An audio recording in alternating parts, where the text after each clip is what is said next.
During military training, my roommate fell in love with the instructor. After a one-night stand, she became pregnant with his child. In her previous life, she knelt down and begged me to lend her money to get rid of the pregnancy. But while she was recovering, the instructor was lucky enough to win the $200 million jackpot. She resented me, saying it was because of me that she couldn't become the mother of a billionaire's child. After graduating from university, her career wasn't going well, and she saw the instructor taking his beautiful young wife around the world.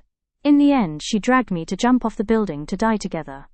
When I opened my eyes again, I was back to the day she came to borrow money for an abortion. Now she changed her mind and said she wanted to keep the child, and spread the news throughout the school, forcing the instructor to take responsibility. I knew she had reincarnated, but she didn't know that the winning lottery ticket was originally bought by the instructor's ex-wife. And now it was in my hands. I want to keep this child. Hearing that, my eyes stopped on the face of the woman sitting opposite. She also looked at me. Jessica, don't even think about stopping me from changing my life with this child. I only glanced at her, still filled with the joy of someone who had just been reborn. The two roommates were both stunned and said, "Anna, didn't you say you would abandon this child before?" "That's right. Why did you suddenly change your mind?" Only I knew that Anna had come back to life, because in her previous life she wanted to abandon the child at all costs, even kneeling down to beg me to lend her money. The other two roommates also begged me to help, so I softened my heart to lend her money. I didn't expect that she would repay kindness with ingratitude and push me down the stairs. In this life I will ignore her pregnancy, but I will absolutely not let her live in peace, because John will win. She suddenly stopped and laughed coldly. "Forget it, you guys don't need to care anyway. I will not abandon this biological child." She turned to look at me and said, "Jessica, you can't stand seeing me living well, so I have to live even better to make you angry to death." After saying that, she immediately grabbed the pregnancy test paper and ran out of the dormitory. My roommate looked at me. "What's wrong with her?" I picked up my phone and calmly replied, "I don't know. I'll go to the post office to get the goods, you two can rest."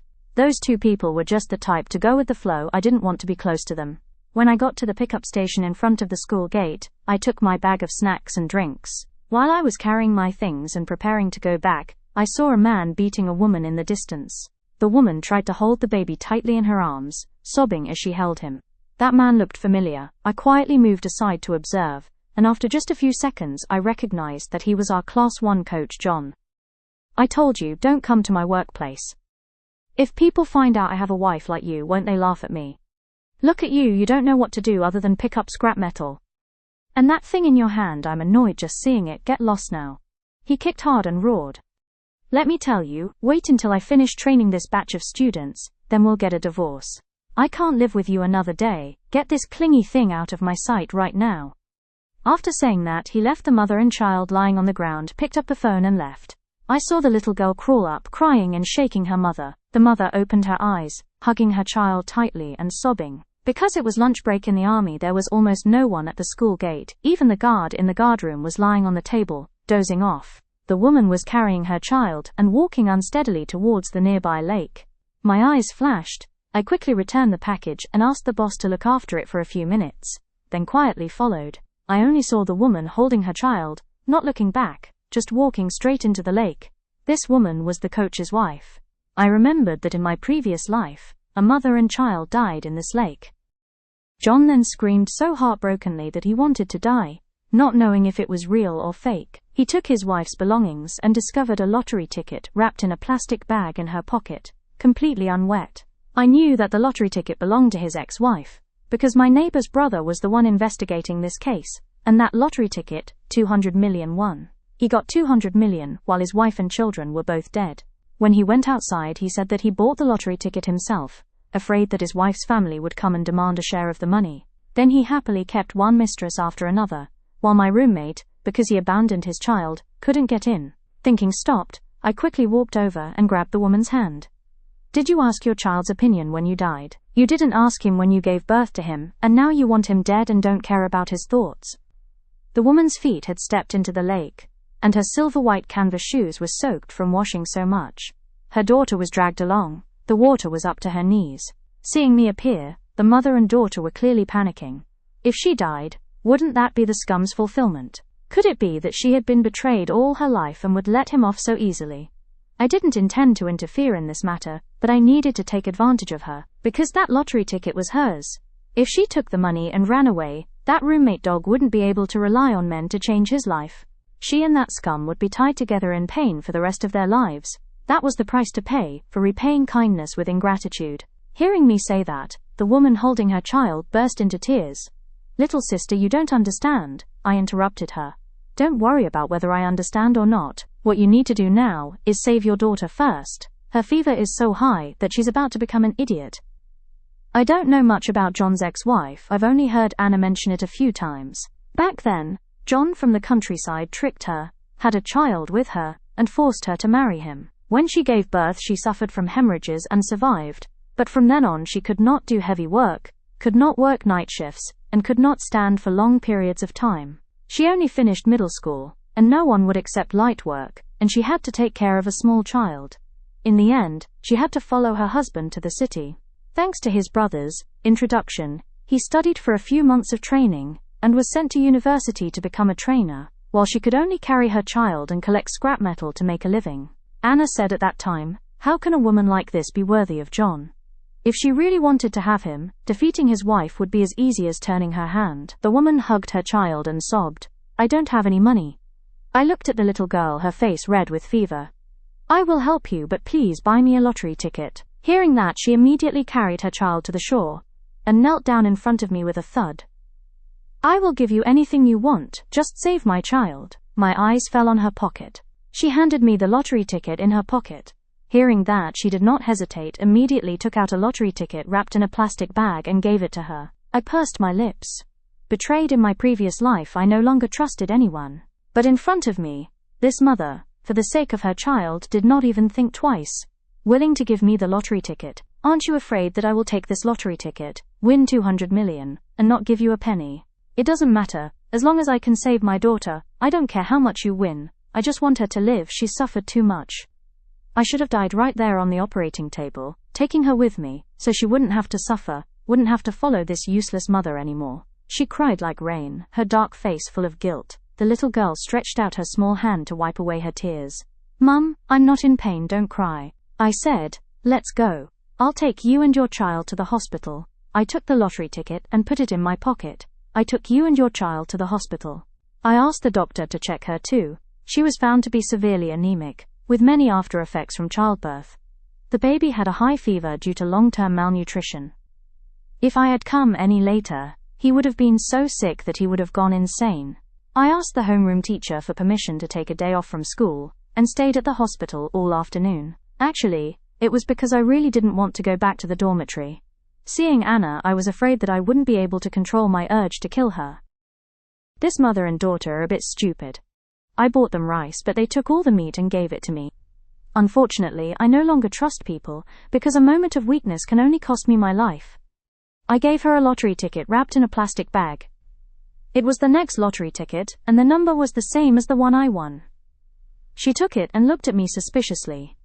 "Didn't you say I'd give you this?" She still hasn't realized that I've changed the lottery ticket. "You don't need to worry about it." I looked at the mother and daughter. "Stay in the hospital for the next few days and recuperate. Don't mention me in front of John." She looked at me in surprise and asked me if I knew him. I replied, "He's my class's military instructor," and I didn't hide it. I'd only been training for a week and already slept with my roommate. Now my friend is pregnant. This woman's name is Teresa. She looked at me in horror, her hands and body trembling. "He's fooling someone else again. He also deceived me before." But after giving birth, my mother's family did not accept me, and my husband's family looked down on me. I could only rely on my husband's family to raise this child. His family is a fire pit, a wolf's den. Tell your friend not to believe his lies, or you will definitely regret it. I want her to regret, I want her to suffer. My face remained calm, but in my heart I thought so. That evil woman deserves to be dragged into the mud. She doesn't deserve my help. I looked at her. "If you believe me, then divorce John. I can help you and your daughter immigrate to Switzerland or Singapore. Anyway, it's using the money she won in the lottery. I don't intend to keep this money because I don't lack that kind of money. I just want that dog couple to suffer retribution." She looked at me in shock. "I will arrange for someone to take care of you and your daughter for the rest of your life. 200 million after tax. The remaining 160 million will be enough to support these two for the rest of their lives." She raised her head and looked at me. I believe you. Even if you sell me and my child, I will believe you. Because if it weren't for you, I would be dead now. Just now, she really wanted to hold her child and jump into the lake. I was the one who saved them. In that case, even if I gave my life to you, what would it matter? Life is bad. Could this harm of hers be any worse? I was stunned for a moment, then gave her a phone. Use this to contact me. If you don't know what to do, just ask me. I left the hospital, took 2 more days off, went straight to redeem my lottery ticket, and then returned to school. The military training was about to end, lasting a month and a half, and everyone was complaining. The military training at University A was second only to military school, and could be called devilish training. I went to get my things from the delivery station and carried them back to the dormitory. Many people pointed at me on the way. I frowned, but they quickly dispersed. Intuition told me there must be someone who made up bad things about me, making me a laughingstock in the eyes of the crowd. When I returned to the dormitory, Anna and her 2 roommates looked at me strangely. Jessica, we have already reported to the dormitory manager. We want to change rooms. I frowned, hearing my roommate say, you are having sex outside. If you have HIV, don't drag us into it. Hearing that, I immediately looked at Anna. Are you making things up? Her eyes slightly avoided. It's not me. There is an anonymous post on the forum. You are anonymous. My tone is not questioning but affirmative. My roommate looked at me. If you work, don't be afraid of people talking. Where are you taking 2 days off for? Someone saw her flirting with the post station boss. That's right. Who would take 2 days off in a row while studying military service? I walked into the bathroom, holding a toilet plunger. While the 3 people were still surprised, I hit them a few times in the face. Anna shouted loudly, pointing at me. Jessica, wait, you dare to bully a pregnant woman like me? Jessica, you dare to hit people? Oh, the 3 of them changed their expressions because it was a toilet plunger. And it also had a bad smell. I didn't stop. I continued to hit their faces, beating them until they were all holding their heads and running around the dormitory. Stop, it hurts so much. Hitting people is against the law. They wanted to fight back but they couldn't hit me at all. They could only beg for mercy. I coldly looked at the 3 people. My voice was cold as ice. Just you wait. The anonymous forum is not absolutely anonymous. Whoever spreads false information, I will sue each of you. After saying that, I called the lawyer. Hearing that, Anna hurriedly logged into the forum to delete the post, but I was quick to ask the administrator to lock it. Everything happened in just over 10 minutes. She started to panic, because she knew I would really sue. If it wasn't for the fact that in her previous life she tricked the class president into organizing a class reunion, and set a trap for me, she would never have met me in this life. I majored in law. If she wanted to touch me, she would have to think carefully. I was wrong. I was wrong. Stop hitting me. I apologize. I will apologize immediately. Anna knew I was not easy to deal with. She still wanted to cling to the coach. If the bad news spread, the coach might not want her anymore. She was also afraid that I would go too far and lose the pregnancy, and at that time she would not be able to be John's wife. She quickly grabbed my hand. Jessica, look at me. I'm pregnant. Let me go. I'm sorry. I shook her hand away. Don't make me disgusted. That child isn't mine. Why should I let you go? Anna, if you don't want to go to jail for fabricating a story, then after the freshman party at the end of the military training period the day after tomorrow, you have to publicly apologize to me in front of all the teachers and students, otherwise I will put you in jail for life. I looked at her, my voice cold. You don't want anyone to know that a female college student is pregnant with a coach. I remember that there are quite a few people who are pursuing you. Even the one who promised to build a home with me after graduating from university was seduced by her. Anna didn't expect me to be so strong. She sized me up, suddenly asked, Jessica, are you also reincarnated? I coldly smiled. Anna, don't think that pretending to be crazy and naive will get you away. You always knew that I was a person who would take revenge. Anna was helped up by her 2 roommates. She looked at Anna. Didn't you say you saw her with the station owner renting a room? How did it become a lie now? The truth is that Anna has always been jealous of me, thinking that after graduating I could enter a big corporation, and that there were many people who liked me at school. She used this method to put me down. But she doesn't know, I'm not afraid of things. So you guys are the witnesses. I looked at my 2 roommates. You guys also know how this kind of rumor affects a female student. If I'm the weak one who jumped off the building, then she's the murderer. The 2 of them were a bit scared. They were the type to go with the flow. Now they looked at Anna suspiciously.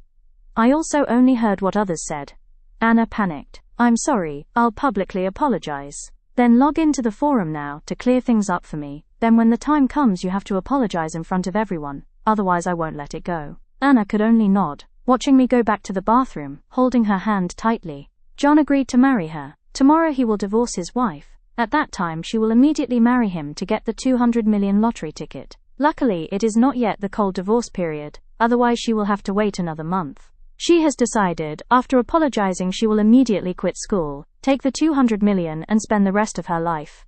Anyway, the tax is only 100 million. Depositing it in the bank every day will bring in tens of thousands of interest. All her life she will not have to worry about food and clothing. At that time she will hire a few thugs to ruin Jessica's reputation. In the afternoon Anna took a leave from military training. These 2 days she has been at the coach's place. Her attendance card was also swiped by him. Other than a few dogs following her, no one cares whether she comes or not. I was jogging when a person appeared beside me. It was my childhood best friend, Tuti. In the past he and I had agreed to take the entrance exam to the same school in the dormitory.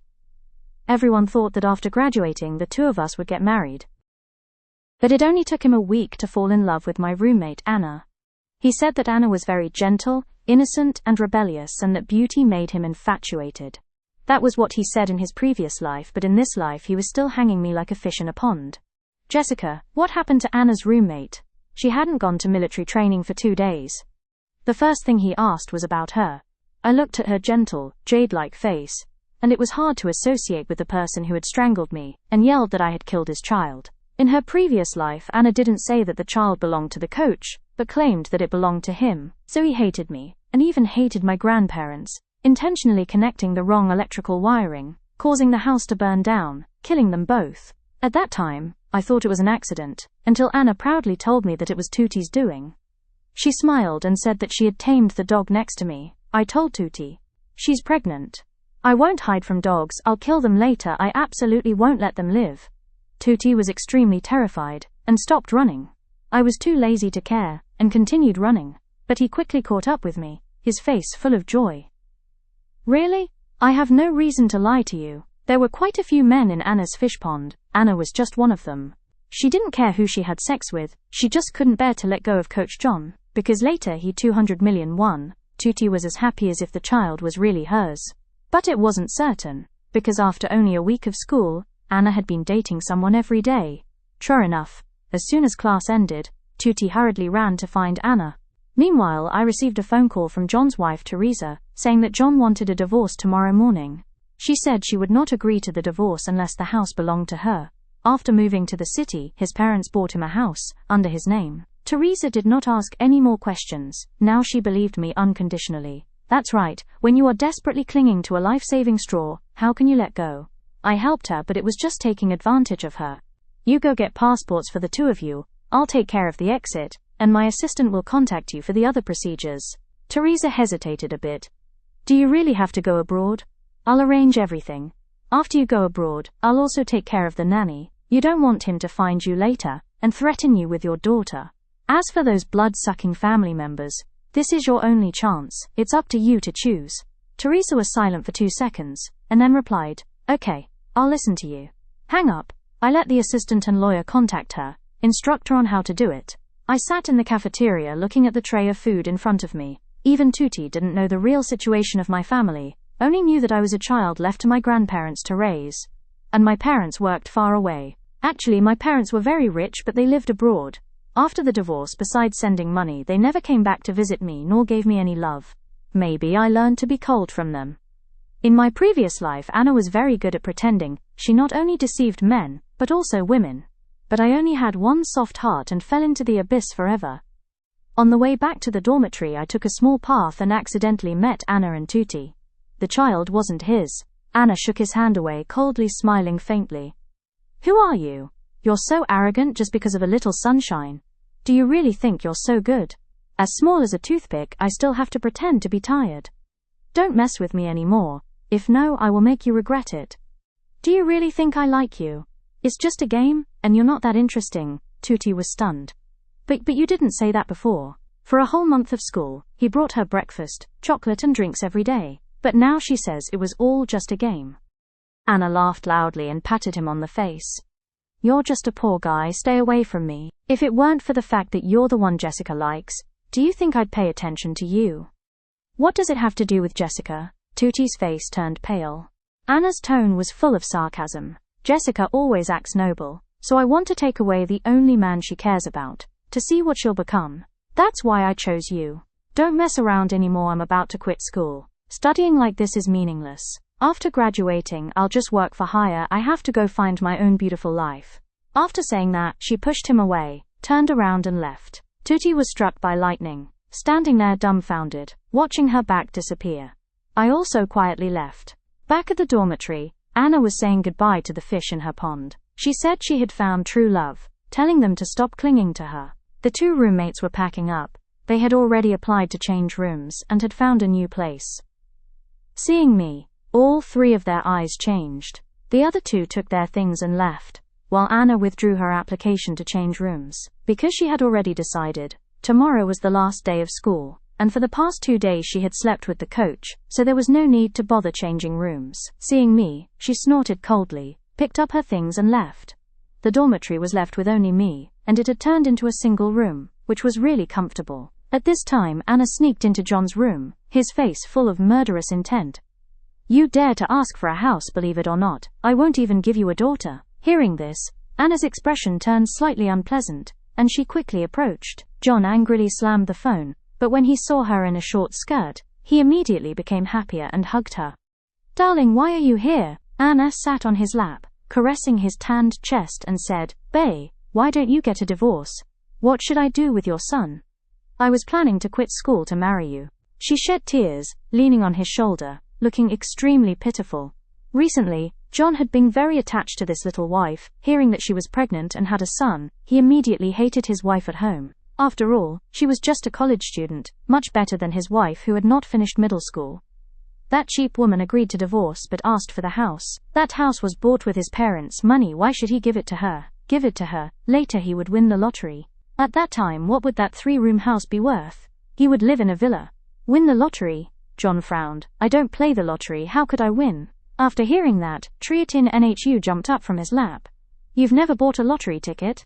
That's right, only your wife does. She used the money she picked up from her boyfriends to buy lottery tickets. She said she often dreamed that she won. Anna immediately tensed up. No, you have to exchange her lottery tickets and give her the house.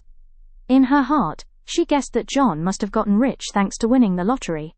At that time his wife and children seemed to have died. She didn't care how they died, because in her previous life she was still entangled with Tutti. How did you know her lottery ticket would win? John asked doubtfully. Anna slyly left a way out. I dreamed that you believed me. I'm a young female student, willing to give birth to a son for you. Why would I lie to you? If you give her the house and the lottery ticket doesn't win, I'll tell my mum to give you money to buy another house. Now she can only coax her with sweet words. The purpose is to get the lottery ticket. Okay, I believe you.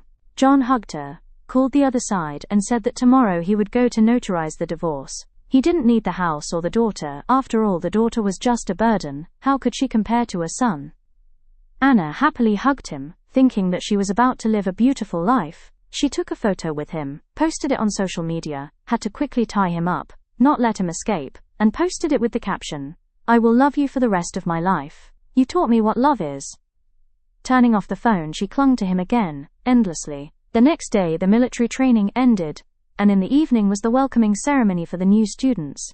Everyone finally got to rest a bit. I received a message from Teresa. She said that John really agreed to divorce. The daughter and the house were all hers.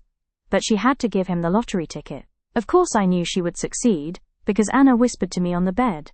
Under the lawyer's arrangement, they completed the divorce, divided the property, and changed the household registration. Anna was so happy that her tail was about to stick up in the air. That evening, when she participated in the welcoming performance for the new students, she looked at me with eyes full of resentment. Finally, when the evening was almost over, she went up on stage and apologized to me that her guess had led to a misunderstanding. So I decided to take a leave of absence to punish myself, and also to give my classmate Jessica a better learning environment. This was my fault. I apologized to my classmate Jessica and hope that everyone will take this as an example. Don't make up stories, please don't spread false rumors. She looked at me, bowed her head and apologized, then ran off the stage crying. That look made it seem like I forced her to drop out of school. Sure enough, quite a few friends started whispering. No way, she had already apologized on the forum. And now she was apologizing at the gala night. Why would Jessica force someone to drop out of school? This school is really hard to get into. It's a second-tier school after all. Just because of a small mistake she was forced to drop out of school. What's with that? Don't mess with Jessica. Forcing someone to drop out of school at the slightest thing. Really awesome. We're all students. Just apologizing is enough, isn't that too much? I saw Anna reveal a sinister smile at me. I immediately stood up, picked up the microphone and played the recording of her apology from the day before. Everyone only heard that I was wrong. I was wrong. Jessica, look at me. I'm pregnant. Spare me. A pregnant woman. The whole hall was stunned. Anna was actually pregnant. She didn't expect me to record it. For a moment she didn't know how to deal with it. I picked up the microphone. I didn't force her to drop out of school. My classmate Anna took a leave of absence to rest. I just want an apology. Being framed as promiscuous, framed as HIV, this is a fatal blow to any student. This is no joke. I just need an apology. And she wants to make me despised by the whole school. Should I just let her make up stories? Everyone, try to put yourself in my shoes and see what you would do. Pretend to be pitiful? I can do it too. Even if these classmates are not important, I still have to study here. I don't want to be labeled with that dirty label forever. When everyone sees the evidence, they immediately change sides. That's right. Reputation is so important to female students. She should apologize. She got pregnant right after entering school. The one who was promiscuous was Anna. She even seduced my boyfriend. Because of her I broke up. Sisters, breaking up is a good thing. We should celebrate with fireworks. If we only found out after getting married, the loss would be much greater. Didn't Anna go to rent a hotel with Tuti before? Really? I heard that she went to rent a room with my roommate, ABCD. Whose child is that? Anna started to regret it. She should have obediently apologized and not dumped the trash for me. She quickly packed up her things and left, and had already submitted her leave of absence application. These people would only be jealous when she became a millionaire's wife. After studying, she would only work for others. She didn't want to study anymore. This society was truly good only with money. At that time, all of them would have to work for her. The school forum was closed. The matter between Anna and I was urgently handled by the school, so it didn't have much of an impact, but it was still recorded by friends and posted on many video platforms and Windows. The traffic was surprisingly large. I created an account to capture this traffic. Many people commented on how they had made up bad stories but could not defend themselves. Yes, it is easy to make up stories, but it is extremely difficult to correct them. Many people were hurt because of this, even committed suicide. That is why I set up a law office specializing in handling these types of cases. After all, my major is law, so it is considered as creating power for myself. I let newly signed lawyers regularly livestream and go online to help others with their difficulties. In just 3 days, my law firm became famous everywhere. Tuti came to me while I was reading in the library. He sat across from me. Sorry, Jessica. I glanced at him and continued reading. I didn't know Anna was that kind of person. He was talking to himself. I was too lazy to pay attention. I closed the book, stood up and went to get another one. He followed me and asked if I could forgive him once. I stopped and said, "We have nothing to do with each other. You don't need to apologize to me. What you do is your business. Besides, this is the library. Please be quiet." After speaking, I took a book, registered at the door, and left. Tuti chased after me. "Jessica, we promised to get married after graduation." The book in my hand hit him straight in the face. The sharp corner made his forehead bleed. He said, "Get lost. You trash. Mention this again. I will kick your eggs to pieces." Thinking back, that was the most innocent time of my life. I used to dream that after graduating we would get married. But what did he do? I picked up the book, coldly turned around, and left him dumbfounded on the spot, being pointed at and gossiped by the friends around me. Teresa's immigration application was approved, thanks to me taking advantage of my connections in my father's company. This became easier. The day she took her child abroad, I didn't go to see her off. She called me. She gave them the lottery ticket. The two of them are now borrowing money to buy a villa, just waiting to bring the ticket to claim the prize. Thank you. I sat in the classroom, leaning against the window, watching my friends running on the field. That lottery ticket, 200 million won. After deducting taxes, there was about 160 million. I would exchange it for her and give it to her. But she firmly refused. "You saved my mother and child's life. That money is yours. Here I work for about $80 per hour. I can rely on my own strength to raise my daughter. I will also work hard to study more." I calmly said, "I will still transfer the money to you. You can use it however you want. I don't lack this money. I just want Anna to die in misery." Teresa still firmly told me to use it to invest in my law office. Consider it as my investment. Even if you transfer it to me, I will still send it back. Jessica, thank you. You have given my mother and child a new life. I really want to say it wasn't me, I just used her. Okay, I'm about to fly. I wish you the best of luck. I replied, I also wish you and your child a bright future. Teresa hung up. I looked at the phone screen, sighed unconsciously, and transferred $60 million to her. I invested the remaining $100 million in my law firm. The contract and shares were all in Teresa's name. On the weekend, when I was walking around with Vivi, the lawyer in my office, I met Anna and John. Anna was carrying a Chanel bag, her whole body was sparkling with jewelry, and when she saw me she was proud. Jessica, be jealous of me, I got everything without any effort. Vivi next to her glanced at her. This is the fabricated crime that framed you, and is also the reason why our law firm has more than 10 million followers. The word crime fell on Anna's body, making her face pale, pointing at Vivi's face. Vivi crossed her arms in front of her chest. Are you going to refute me, or are you going to make up dirty stories about me again? I'm waiting here, just in time for my lack of achievements these days. Anna glared at me. Jessica, just wait. Today John and I will go exchange the lottery tickets. Wait until I get 200 million. I will take over your law firm, let you pack up and get out of here. I looked at her. Do you have any basic understanding? I am the owner, even if you spend 1,000 billion, if I don't sell, you still can't buy it. Vivi laughed. I told you to read more books but you didn't listen. Do you really think you are the billionaire CEO's little wife? I think you look more like a butcher's braised pork leg, both black and fat. I turned around and left. Let's go. Here is a moldy braised pork leg, not only black and fat but also rotten. Vivi raised her middle finger at her and followed me. Anna was so angry that she stomped her feet but didn't dare to scold. Provoking the two lawyers was like inviting lawsuits. John walked over to ask what was wrong, then looked at her carrying bags full of big and small bags, frowning. He had recently borrowed nearly $80,000 for her to spend, and even mortgaged the house in the countryside. He had also cleaned out all of his parents' money. Although this female student was getting prettier and prettier, it was really too much money. If it weren't for what she said, she would definitely win the lottery. He wouldn't dare to spend it like this. Anna hugged his arm, angry. It was all because of Jessica. If I knew she would bully you like this, when I was a coach, I should have punished her to squat every day. John hugged her waist. My figure flashed through his mind, his heart pounding. If he was really rich, could he take me? Anna didn't notice that strange look, only getting more excited.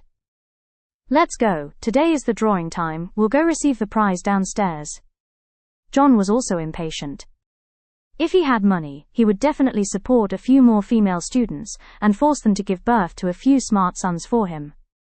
The two of them walked into the largest lottery store nearby, holding a stack of tickets and walking in arrogantly. John put the tickets on the table and said, Boss, I 200 million won. Change the money for me. Everyone who was scratching the lottery tickets was immediately stunned and stared at them. It was truly a blessing from heaven. Everyone's eyes were filled with admiration. Anna liked the feeling of being admired by others even more. The boss was also stunned and quickly took the tickets to check. Meanwhile, both of them were still enjoying the flattery. John was pleased. No one could borrow money from me. Everyone was jealous to the point of red eyes. I scratched the tickets for 10 years and at most won 1,000. From now on I will also buy lottery tickets. I once won only 20. Anna showed off her newly done nails. Don't be jealous anymore, this is our luck, you guys don't have that kind of luck. John was even more proud. Under the admiring gazes of the crowd, the boss frowned more and more as he checked, then returned the tickets. The two of them didn't win. Anna's smile instantly froze, her face filled with panic. John was also stunned, snatching the tickets. Didn't win? How could it not win? Anna had clearly said that it was definitely the 200 million special prize. The boss compared the winning number this time.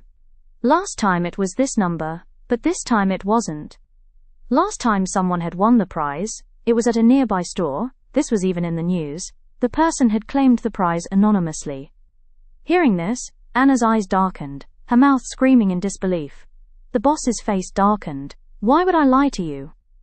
If someone won in my store, more people would come to buy. and I would benefit.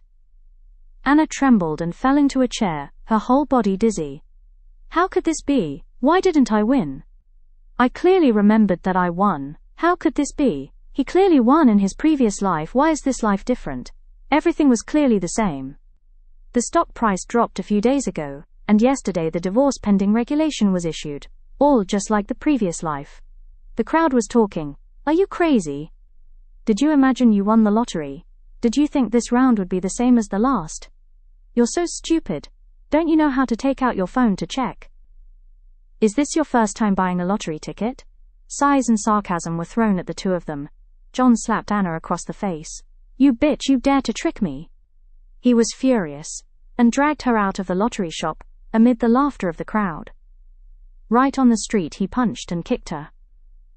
Anna cried out in pain, but how could she resist his strength? Someone ran over to stop him, but he threw him away. He had borrowed too much money, and was tricked by her until he was broke. Now he was in debt, and he had even bought a villa, which was a huge amount of money. He had never given Teresa a penny, but he had emptied his pockets because of Anna, yet she dared to trick him. Blood, she was bleeding. Someone in the crowd shouted. Only then did John remember that she was pregnant with his child. He quickly picked her up. No, my son, Anna, nothing can happen to you. He hurriedly called an ambulance. I stood in the crowd and looked at Anna's pained face, the corner of my lips curled up into a smile. She pointed at me in horror and fainted. When the ambulance arrived, the crowd had recorded countless videos. These two people must have been. He was mentally ill and thought he had won the lottery. If he didn't win, he would beat his wife until she miscarried. Vivi said while eating ice cream. Yes, John and Anna were married. The very day Teresa divorced him, he immediately married Anna. I smiled and told myself to go back to school. I went out today just to watch this farce, because I wanted to see Anna fall into this situation with my own eyes. The news of Anna having a miscarriage by John went straight to the bulletin board, and she was beaten until she was barely alive. Because they had a marriage certificate, it was considered domestic violence. He was only taught a lesson and then released. Everyone sighed. They didn't expect a female college student who dropped out of school to get married to end up like this. This shows that women still have to rely on themselves. Don't dream of anyone saving you. When Anna woke up, she felt like the whole world was in darkness. How could this happen? Jessica must have been reincarnated. John walked in, with his parents behind him. Anna held his hand tightly. Go find your ex-wife quickly, it's the same as last time. She took the money and ran away. You bitch! John's mother rushed over and slapped her twice, and blood immediately flowed from the corners of her mouth. John sat to the side, while Anna covered her face and looked at him thoughtfully. So Teresa really has 200 million? Wang Yao, who only cared about this. He quickly called Teresa but found that he was blocked. He called Teresa's brother again, but they both said they didn't know where she went. A bad idea flashed in his mind. She 200 million won, he must find her. If she doesn't give him the money, then kidnap her child, and he will definitely get the money. As long as he finds Teresa and rob her of that money, he will change his life. If he had known this earlier, he wouldn't have divorced her. He didn't expect that woman to really win the lottery. Okay. Teresa's brothers called the police to look for her, but they were informed that she had emigrated, and they couldn't reveal the specific country to which country. Teresa was an adult and had the right to make her own decisions. Neither her parents nor her brothers could control her anymore, so she was free. John was so angry that he almost went crazy, but he took the money abroad. He didn't believe that he couldn't find it. After all, her daughter was still his daughter. He didn't believe that he couldn't get it back. But unfortunately, he didn't have the ability to search the heavens and the earth. No matter how he investigated, he couldn't find it. He could only grab Anna and force her to go get the money from her parents. But her parents had already severed ties, because she had promised them 1,000,000 yuan as a dowry, before they agreed to marry her to John.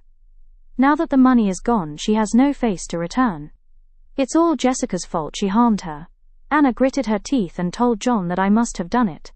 He wanted to come find me to settle the score, but he couldn't even get in at the school gate. He was sitting in ambush at the gate, but was kicked away by my driver, and then called the police.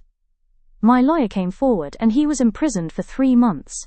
After that, John didn't dare to mess with me anymore and continued to torture Anna. She originally planned to escape while he was in jail, but she was stuck with the divorce waiting period and couldn't escape. John wouldn't let her go, and day after day he dragged her out to beat her. Anna went to Tutti for help, but was discovered by John, and he beat her to the point of death. Tutti even smiled coldly and said to him, "Actually, the child in Anna's belly is mine, I already calculated it, that day she slept with me." John furiously dragged Anna back to jail. Tutti looked at her miserable state and felt happy in his heart. He even recorded a video of that miserable scene. "This time Jessica will definitely forgive me." Unfortunately, when I saw the video I only remembered that I forgot to block him. Good thing there was still one last thing to be resolved. I sent someone to rescue Anna, telling her that Tutti had made an appointment. She was like grabbing a life-saving straw, and immediately left. I also asked Tutti to go to the rooftop.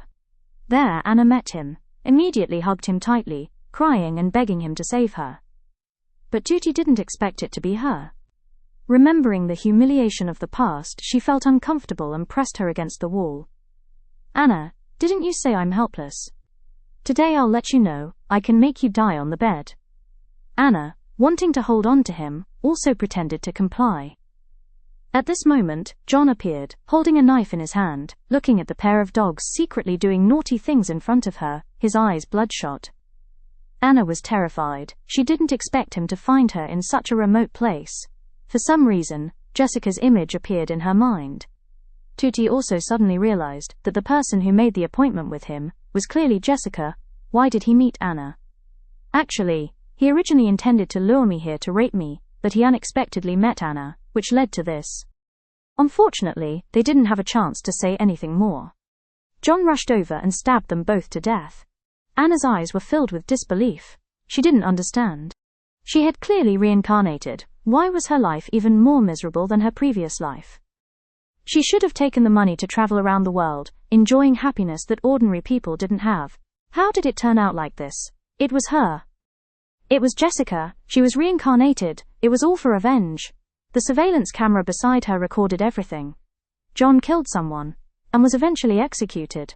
This matter was on the news for several days, and everyone found it too dramatic. As for me, I killed 3 birds with 1 stone, sending all 3 filthy people to meet the King of Hell. Whoever harmed me, I will never forgive them, and I will personally send them to hell. When I met Teresa again, she had become the owner of a small restaurant. I stood from afar and watched. Teresa seemed to sense something. She raised her head and our eyes met. "Sister Jessica," the little girl ran over, hugged my leg tightly, and said that she finally came to visit Mum and Sister. I caressed her little face, still remembering that 3 years ago, that skinny dark girl was now a chubby white girl. I held her hand and walked with her into a small restaurant called the Star Restaurant. Teresa smiled at me, and I smiled back. I knew we would have a bright future. Thank you for watching the whole video. Please give me a like and a subscription to motivate me for the next videos. Don't forget to leave comments and suggestions for everyone to read.